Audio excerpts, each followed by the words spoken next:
नमस्कार, one India Hindi में आपका स्वागत है। मैं हूं आपके साथ गजाला प्रवीण। एक खूबसूरत नज़ारा दिल्ली के वजीराबाद इलाके के यमुना बायोडायवर्सिटी पार्क का है। यहां हजारों मील का सफ़र तय कर प्रवासी पक्षियों का आना अब भी जारी है। यहां प्रवासी पक्षियों की अच्छी खासी तादाद देखने को मिल रही है। सर्दियों के मौसम में यहाँ यूरोप, साइबेरिया, मध्य एशिया और चीन से प्रवासी पक्षी आए हैं। इनमें गार्गेनी, रेड क्रेस्टेड पोचार्ड समेत प्रवासी पक्षियों की लगभग 30-35 प्रजातियां शामिल हैं। पर्यावरणविद डॉक्टर एकता खुराना ने बताया कि जमा देने वाली ठंड से बचने के लिए ये प्रवासी पक्षी भारत का रुख कर रहे हैं।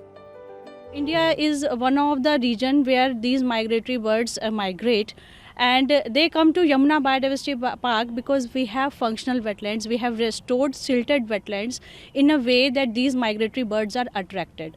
So these migratory birds they have certain specific requirements to stay at a place. See, this is a dapchick. And there are many migratory birds which come from Siberia, Central Asia, like northern pintail, northern shovelers. We have gargany, we have common tail, we have common pochard, we have red-crested pochards. So we have around 35 species of migratory birds which are coming. They are staying here for 3 to 4 months, and then they return back to their original native country. नवंबर के महीने से इन प्रवासी पक्षियों का भारत में आना शुरू हो जाता है और फरवरी तक ये सिलसिला जारी रहता है।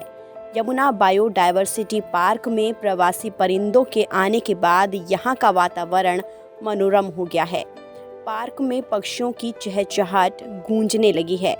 यमुना बायोडायवर्सिटी पार्क साइबेरियाई पक्षियों के लिए प्रमुख स्थलों में से एक है। पार्क का वातावरण इन पक्षियों के अनुकूल है।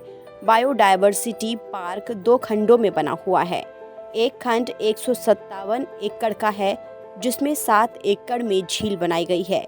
वहीं दूसरा खंड 300 एकड़ जमीन पर बना हुआ है, जिसमें एक बड़ी कृत्रिम झील बनी हुई है। सर्दियों के मौसम में यहाँ प्रवासी पक्षियों के लिए खास इंतजामात किए जाते हैं। मांसाहारी पक्षियों के लिए झील में मछलियाँ भी हैं, वो जिनको खाकर अपना गुजारा करती हैं। वहीं शाकाहारी पक्षियों के लिए झील में वनस्पति उगाई जाती है, जिसके सहारे शाकाहारी पक्षी जीवित रहते हैं। सर्दियां खत्म होने के साथ ही ये पक्षी अपने अपने देशों की ओर रुख करना शुरू कर देते हैं।